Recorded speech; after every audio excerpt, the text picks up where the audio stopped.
Mesdames et messieurs, chères sœurs et chers frères de la diaspora, c'est avec un réel plaisir que je prends la parole pour ouvrir ce live du candidat Romuald Boadagni consacré à la diaspora béninoise. Je suis Maxime Avoyon, président de la coordination Nouveau Départ Diaspora Bénin. Monsieur Boadagni, ce matin, vous avez présenté votre projet de société au peuple béninois. Et dans cette continuité, vous avez tenu à vous adresser directement aux filles et fils du Bénin vivant à l'étranger.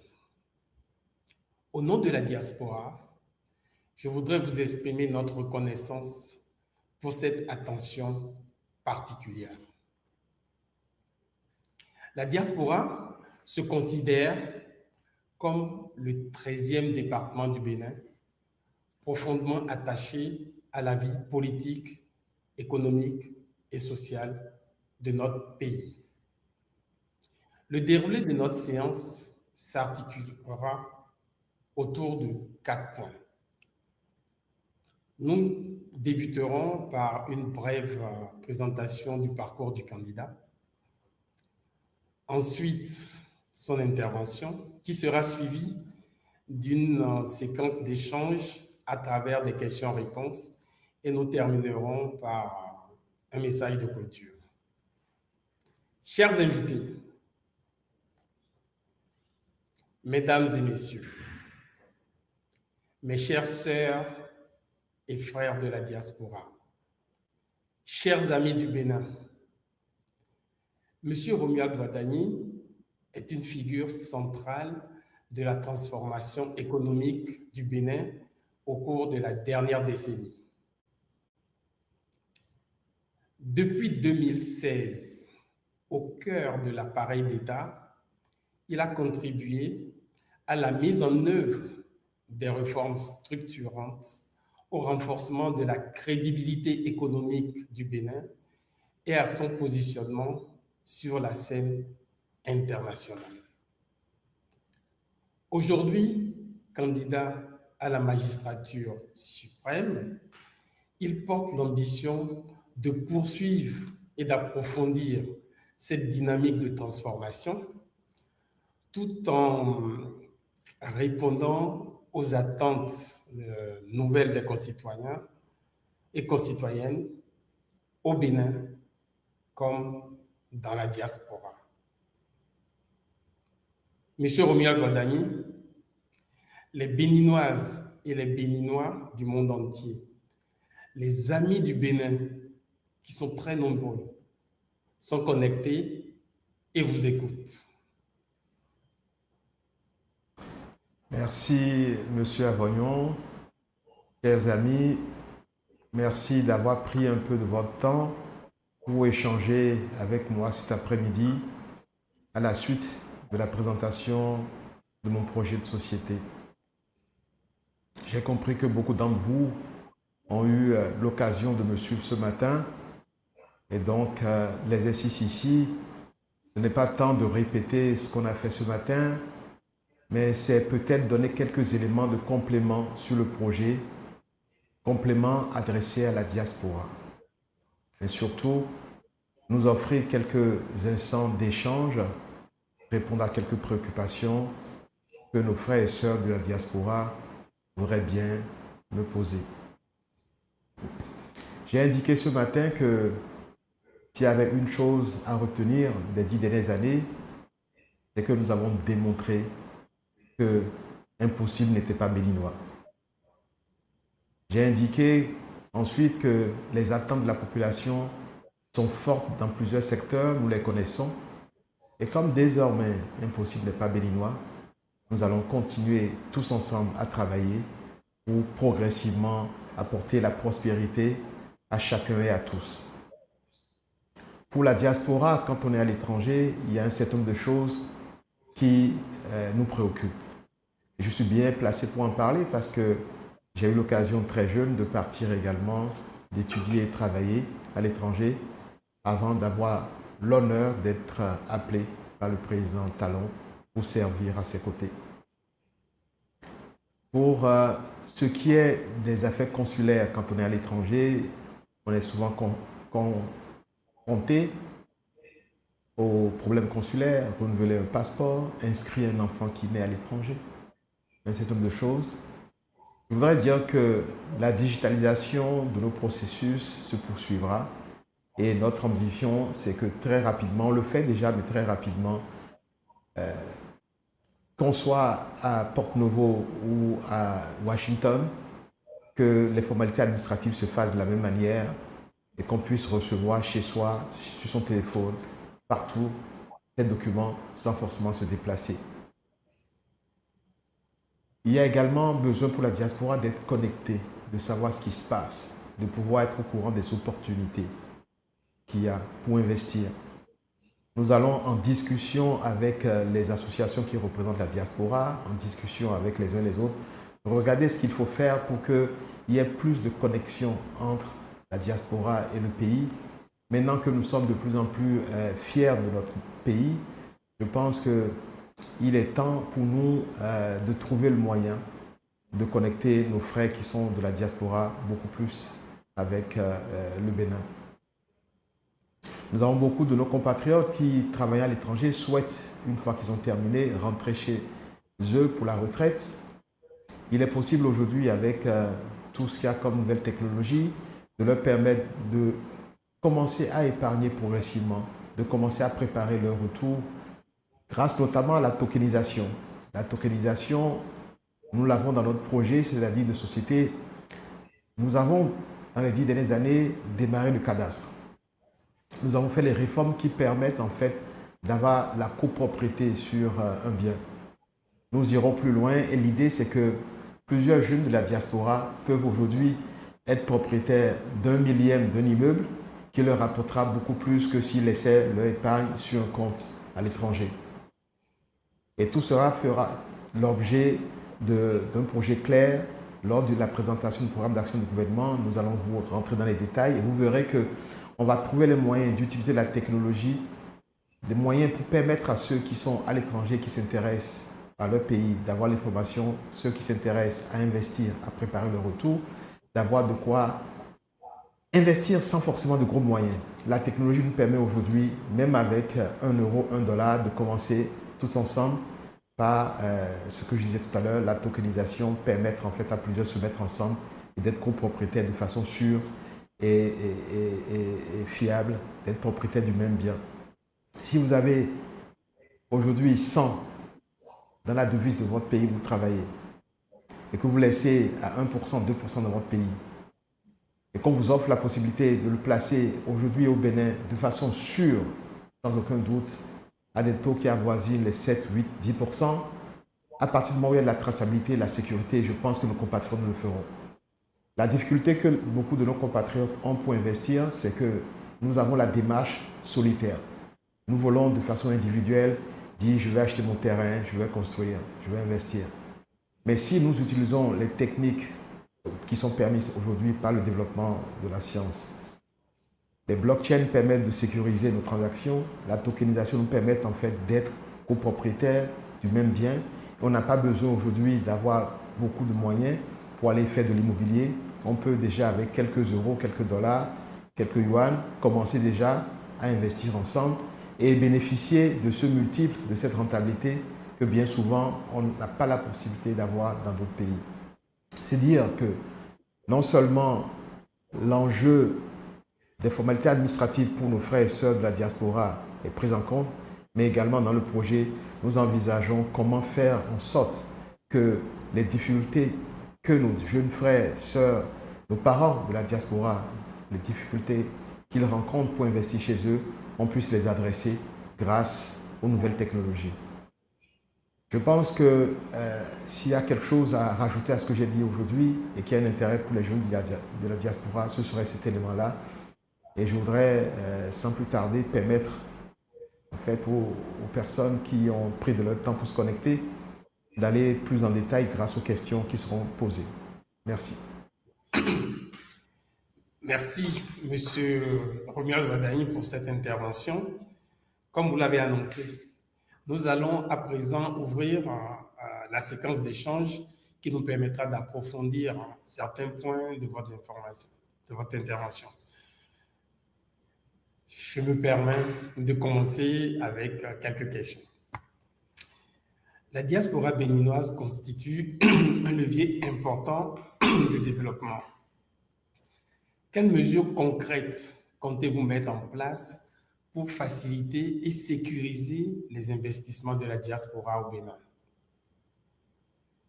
C'est exactement dans cet esprit que le projet société propose aujourd'hui d'offrir des véhicules. Je vais être très très concret. Quelqu'un qui a les moyens de faire un projet immobilier au Bénin tout seul peut le faire de façon sécurisée grâce aux travaux que nous avons faits sur le cadastre, grâce aux travaux que nous avons faits pour sécuriser le droit à la propriété et les titres fonciers. Il existe désormais au Bénin un tribunal sur les affaires foncières et donc la sécurisation de la propriété foncière est de plus en plus une réalité. Ce n'est pas encore parfait, mais nous avançons à grands pas sur ce sujet.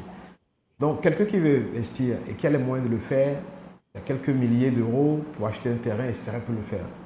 Mais celui qui travaille, qui est en début de carrière, qui a beaucoup de charges, mais qui n'a que quelques euros, mais qui souhaite quand même investir, grâce justement à la tokenisation que j'ai dit tout à l'heure, il pourra le faire. Donc vous aurez, et l'État avec le secteur privé seront à l'initiative pour proposer des projets dans lesquels, juste avec quelques euros, vous pouvez investir et vous aurez le millième de propriété d'un bien. Vous direz, oui, moi j'ai un bien au Bénin qui me rapporte X par mois, sans forcément mettre un paquet d'argent. Et c'est ça l'intérêt d'avoir la possibilité, grâce au droit, grâce à la technologie, la possibilité d'investir sur de petits montants. Pareil, la modernisation que nous faisons sur l'agriculture, le statut de l'exploitant agricole et plein de sujets que nous essayons de faire évoluer, permettent en fait à ceux qui s'intéressent, au-delà de l'exemple de l'immobilier, s'intéressent à l'agro-industrie, à l'exploitation, aux exploitations agricoles, de travailler ensemble. Trop longtemps, le Béninois a évolué seul. Mais nous voulons désormais offrir le cadre pour que les Béninois, que ce soit au Bénin ou des Béninois de la diaspora, puissent ensemble investir ensemble, travailler ensemble de façon sécurisée. J'espère que j'ai répondu à votre préoccupation. Oui, vous avez répondu, mais Monsieur Romuald Wadani, au nombre des réformes du PAG 1 et 2 figure la réforme de la carte diplomatique. Et vous savez que nous sommes nombreux à l'étranger et beaucoup ont été touchés par cette réforme. S'il est évident que cette réforme participe à la rationalisation des coûts, on peut logiquement s'interroger sur la qualité et la disponibilité des services consulaires à rendre à nos compatriotes à l'extérieur. Monsieur le ministre d'État, pensez-vous procéder à, je dirais, l'évaluation de la réforme de la carte diplomatique? Première question. Deuxième question, serait-il envisageable d'ouvrir de nouvelles représentations diplomatiques et consulaires? Vous avez terminé? Oui. Alors, je voudrais tout d'abord dire que ce qui intéresse nos frères et sœurs de la diaspora, c'est comment faire de façon rapide leurs formalités administratives. Parce que tout à l'heure, vous avez dit, mais trop de personnes de la diaspora souffrent du fait qu'il n'y ait pas une ambassade, un consulat à côté.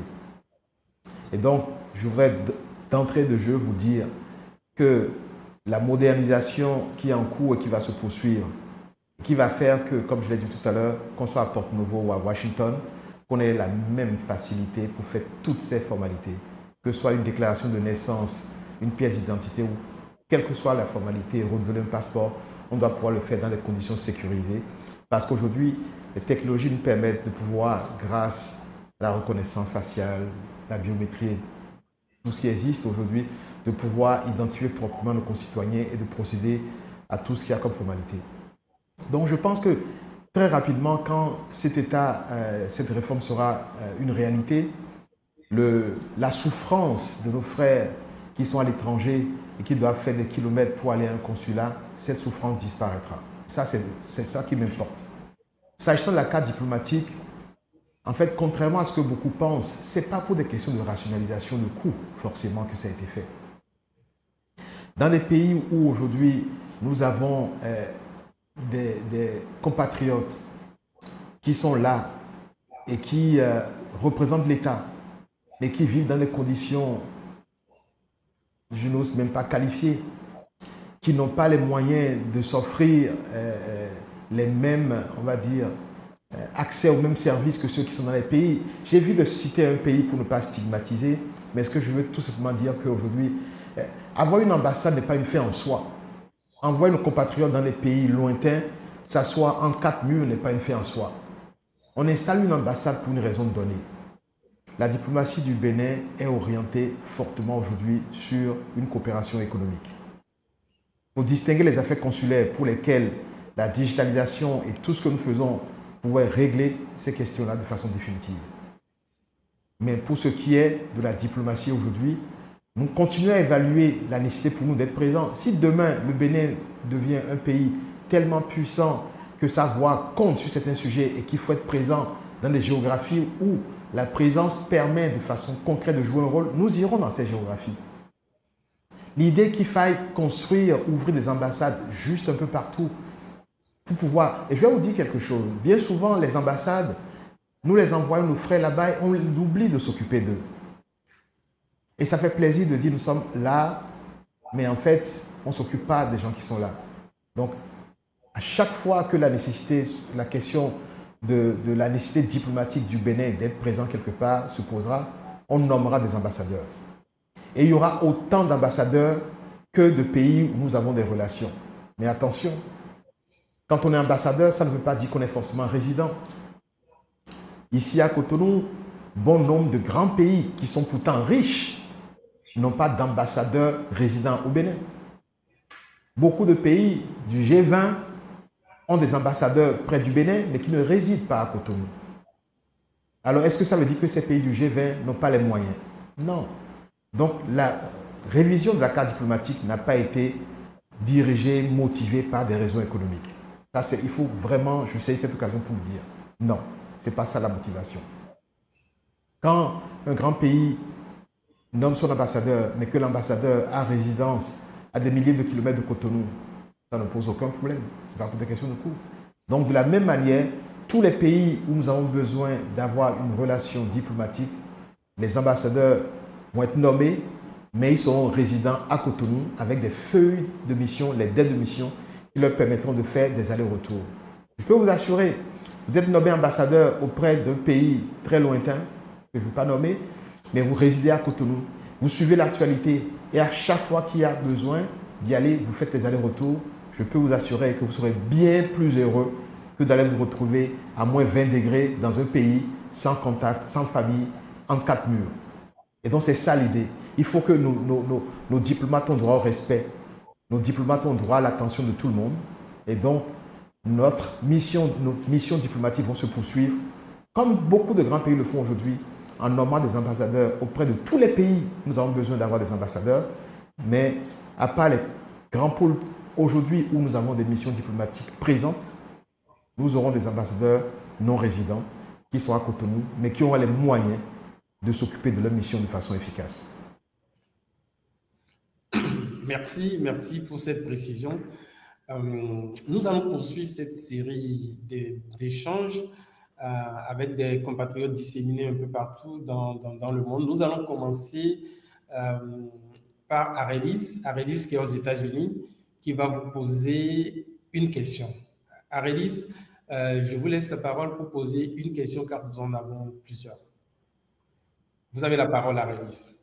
Merci, Monsieur Avignon, et bonjour, Monsieur Boisdagny. C'est un peu le matin chez moi, donc je me permets d'utiliser bonjour. Félicitations pour votre programme d'action. Il y a eu beaucoup de présentations sur tout ce qui est action sociale. Et vous avez eu cette intéressante phrase de dire que tous les Béninois doivent bénéficier de la croissance du Bénin. Je me permets donc de poser une question sur les femmes parce qu'elles constituent presque la moitié de la population du Bénin, mais elles sont exclues des cercles professionnels valorisants et des lieux de pouvoir. Vous, Président, quelles actions concrètes et mesurables, parce que vous êtes un homme d'action, comptez-vous mettre en place pour corriger cette situation? Merci. Merci. En fait, le problème de la représentativité des femmes dans les cercles de décision, comme vous le dites, c'est le résultat, en fait, d'un problème qu'il faut prendre à la base, dès l'éducation. Il faut s'assurer que nos jeunes filles restent à l'école.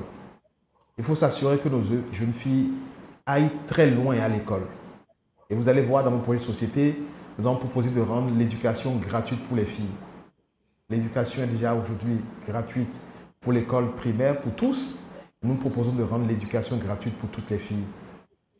Mais vous savez, quand on travaille sur l'agriculture, j'ai présenté aujourd'hui, ce matin, le plan pour permettre à nos 3 millions d'exploitants agricoles d'avoir accès à un plan de prévoyance et de retraite. Et je l'expliquais ce matin, quand vous permettez à un exploitant agricole d'avoir une retraite, il ressent moins le besoin d'aller se remarier et de faire d'autres enfants.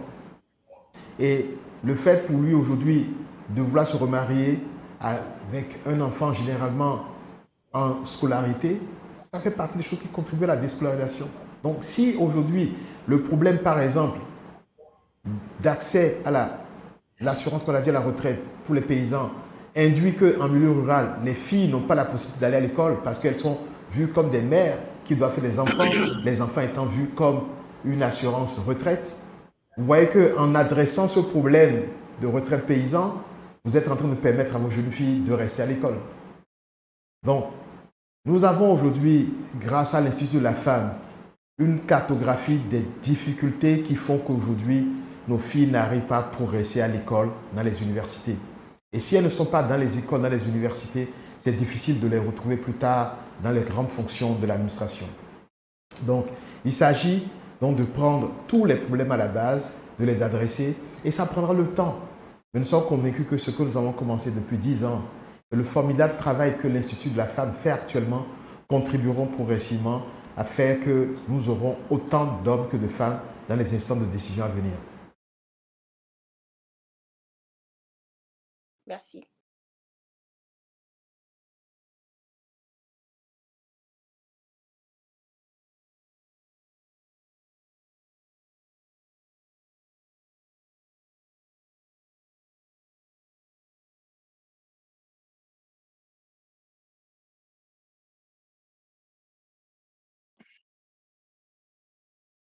Merci, Monsieur Avoyan. Franck Pamouton, consultant IT et vice-président de l'association Wa Bénin.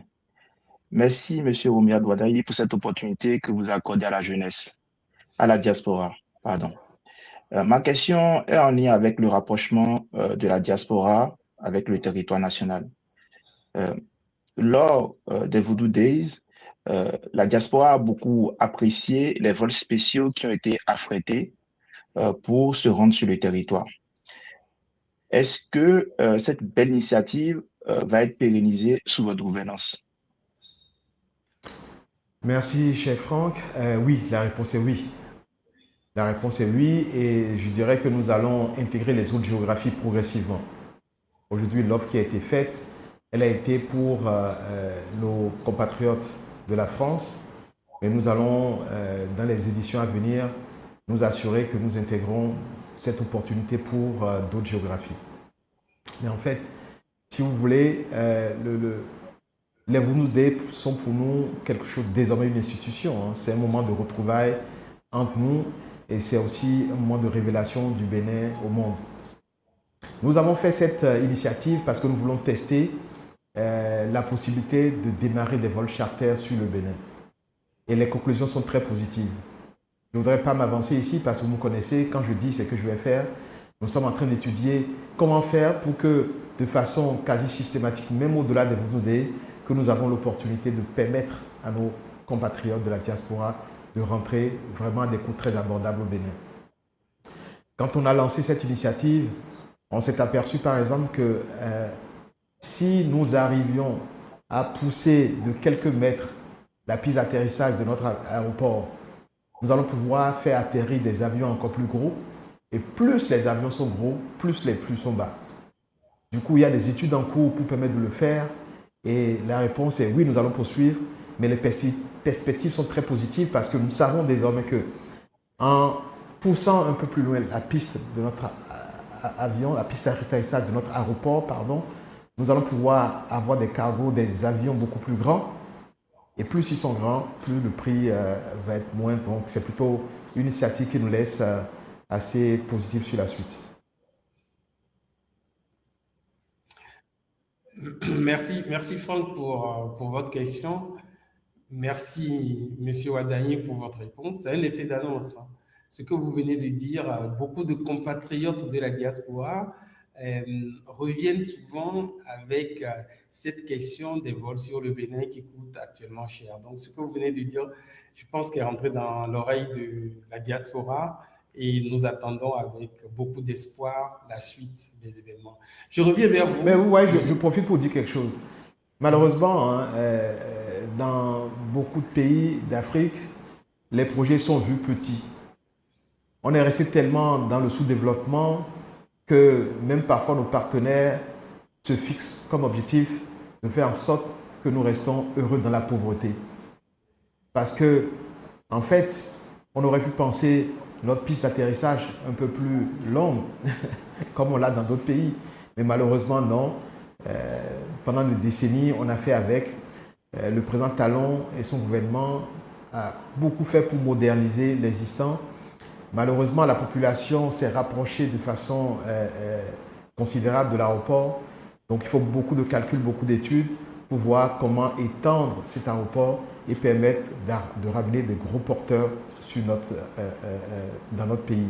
Et c'est ça la clé. Quand vous avez des gros porteurs qui arrivent, automatiquement, les initiatives comme nous avons fait peuvent se multiplier. Le secteur privé peut affréter des vols à des prix très très bas et ramener les gens qui s'intéressent au Bénin, la diaspora et toute personne à plusieurs occasions, plusieurs fois dans l'année. Bon, maintenant que nous le savons et que nous savons que c'est faisable, nous allons avancer, nous allons le faire. Mais je suis revenu là-dessus pour vous dire, c'est vraiment ça aussi un peu le problème. Nous avons, pendant trop longtemps,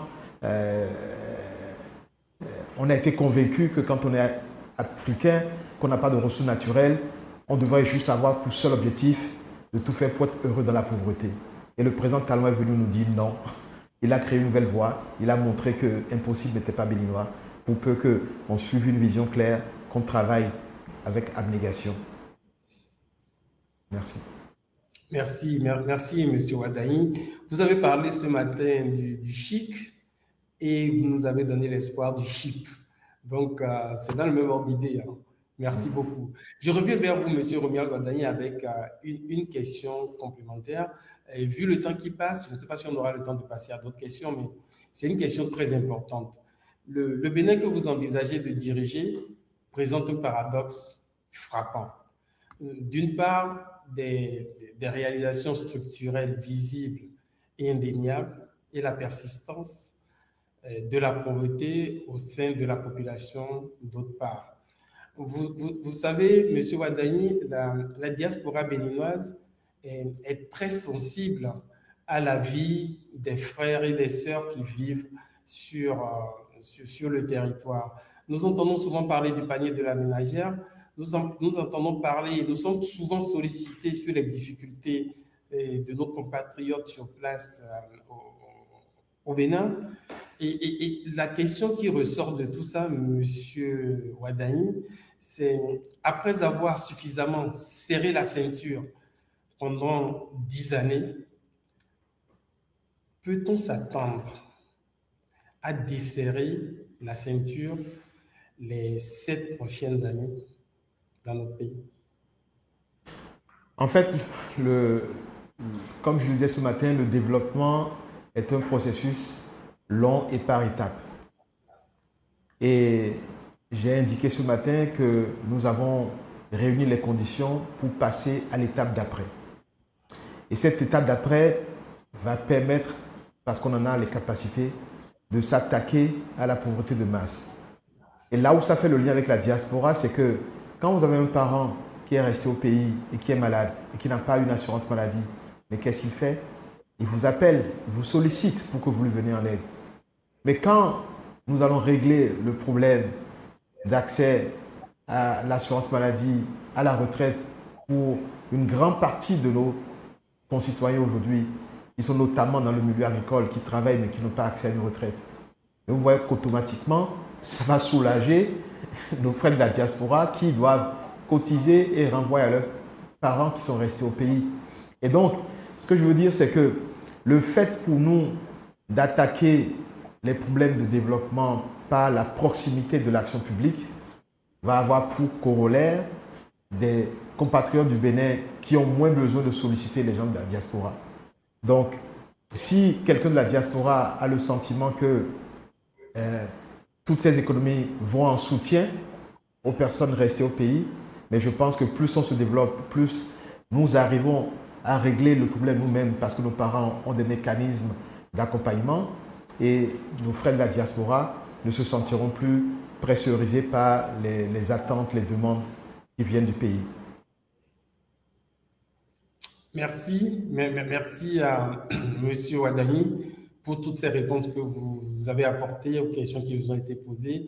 Les compatriotes de la diaspora posent beaucoup de questions, mais nous sommes limités par le temps. Et nous avons encore d'autres visioconférences qui sont prévues pour aller en profondeur de votre projet de société. Des invitations seront lancées pour que la diaspora puisse participer, assister, poser de nouvelles questions. Aujourd'hui, nous sommes arrivés au terme de cet entretien que je qualifierais de très enrichissant au regard de la pertinence des échanges.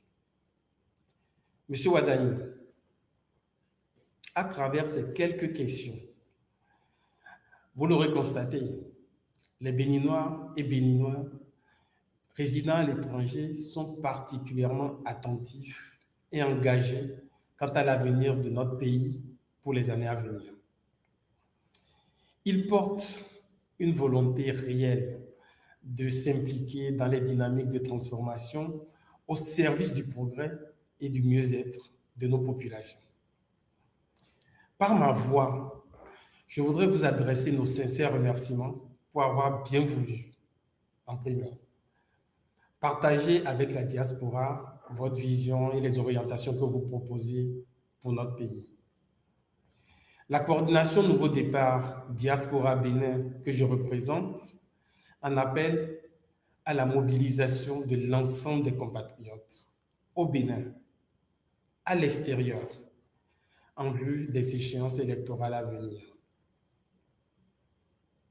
Il ne me reste plus qu'à vous remercier, M. Ouadani, pour avoir donné le privilège à la diaspora de vous avoir en direct après la présentation de votre projet de société de ce matin.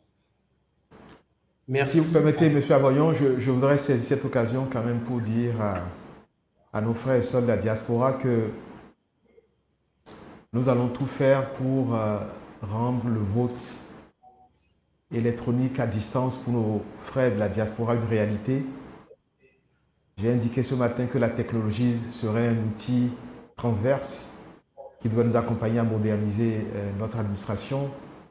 Et je pense qu'avoir la capacité de voter est un droit pour lequel nous allons donner une réponse dans les 7 années à venir. Ça sera avec le dialogue, avec les acteurs politiques, mais je pense qu'aujourd'hui, l'évolution de la technologie nous permet d'offrir cette solution à nos citoyens qui méritent vraiment que, quel que soit où ils sont, ils puissent exercer leurs droits.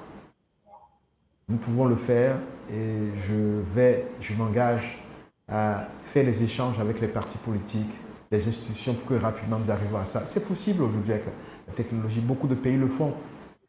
Dans le cadre des élections à venir, comment voulez-vous que quelqu'un qui a son travail le lundi matin, qui est à des centaines de kilomètres du poste de vote, puisse laisser sa famille courir, aller voter, revenir pour être à l'heure à son travail le lendemain? Il y a de vraies difficultés à exercer son droit aujourd'hui. Moi-même, je viens de la diaspora, donc je sais ce que c'est. Et comme c'est un processus qui nécessite le dialogue avec les politiques, Je veux juste vous dire que je suis conscient de ça et j'ai pour l'intention d'engager le dialogue avec les différents acteurs et les solutions technologiques existantes. Nous allons pouvoir très rapidement vous offrir ça. En tout cas, c'est mon vœu que dans 7 ans, que chaque citoyen de la diaspora puisse exercer son droit de vote depuis chez lui, à partir du moment où il a juste un téléphone qui lui permet de se connecter et de se faire identifier de façon adéquate. Merci beaucoup. Merci, Monsieur Wadani. Sur votre conclusion, je dirais que c'est le chemin tout tracé pour la représentation de la diaspora dans plusieurs instances nationales. Absolument, je vous remercie. J'y pensais. Et je pense que ça peut être quelque chose de formidable parce que nos frères et sœurs de la diaspora ont besoin de sentir cette connexion. Et comme la technologie nous y aide et la volonté politique est là, je pense qu'ensemble, on va pouvoir y arriver. Sur ces mots d'espoir, M. Wadani, je vous remercie encore une nouvelle fois. Merci. C'est la première fois que ça se produit d'avoir le candidat en visio qui s'adresse à la diaspora, aux amis du Bénin qui sont très nombreux. Et je peux vous dire que la décennie qui vient de s'écouler a montré que le Bénin est devenu quelque part, je ne dirais pas la locomotive, mais quelque part, les yeux sont tournés sur le Bénin. Et ça, c'est grâce à tout ce qui a été fait. Et puis, ça donne le chemin à suivre pour plus tard, avec toutes les promesses, tout l'espoir que les Béninois portent en celui qui briguera le prochain. Je vous remercie beaucoup. Merci beaucoup. Merci à tous. Merci. Merci.